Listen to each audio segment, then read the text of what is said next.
77वा प्रजासत्ताक दिन देशभर मोठ्या उत्साहात साजरा झाला। यानिमित्त लोकसेवा प्रतिष्ठान संचलित पुण्याजवळील फुलगाव येथील लोकसेवा इंग्लिश मीडियम स्कूल व ज्युनियर कॉलेजमध्ये देशभक्तीपूर्ण वातावरणात प्रजासत्ताक दिनाचा कार्यक्रम साजरा झाला। या सोहळ्यास शाळेतील विद्यार्थी, शिक्षक, शिक्षकेतर कर्मचारी, पालक मोठ्या संख्येने उपस्थित होते। प्रमुख अतिथी अभय भंडारी यांच्या हस्ते ध्वजारोहण करण्यात आलं। या प्रसंगी अभिमन्यू चोंदे, कुलदीप छाबियानी उपस्थित होते। ध्वजारोहणानंतर शाळेचे संगीत शिक्षक रणजित देशमुख व संदीप जाधव यांच्यासह विद्यार्थ्यांनी देशभक्तीपर गीतं सादर केली।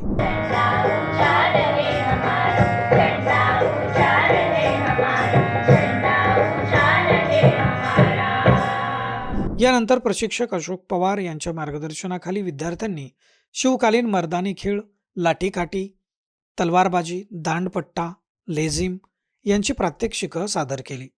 नीता सूर्यवंशी यांच्या मार्गदर्शनाखाली विद्यार्थ्यांनी देशभक्तीपर गाण्यांवर नृत्य सादर केलं।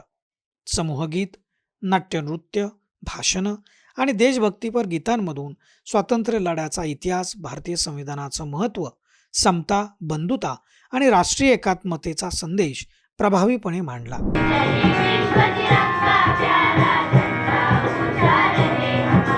प्रमुख अतिथी अभय भंडारी यांनी विद्यार्थ्यांना यावेळी मार्गदर्शन केलं। प्रजासत्ताक दिन केवळ उत्सव नसून संविधानातील मूल्य आत्मसात करून जबाबदार नागरिक घडवण्याची प्रेरणा देणारा हा दिवस असल्याचं त्यांनी म्हटलं।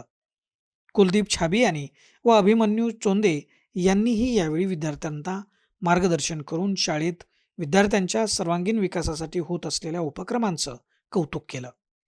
लोकसेवा प्रतिष्ठानचे संस्थापक अध्यक्ष दीपक पायगुडे यांच्या मार्गदर्शनाखाली प्रजासत्ताक दिनाच्या कार्यक्रमाचं आयोजन करण्यात आलं होतं।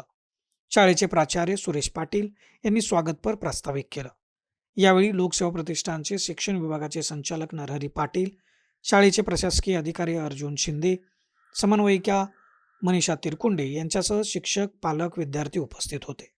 संविधानाचा सन्मान, राष्ट्राचा अभिमान या प्रेरणादायी संदेशासह कार्यक्रमाची सांगता झाली।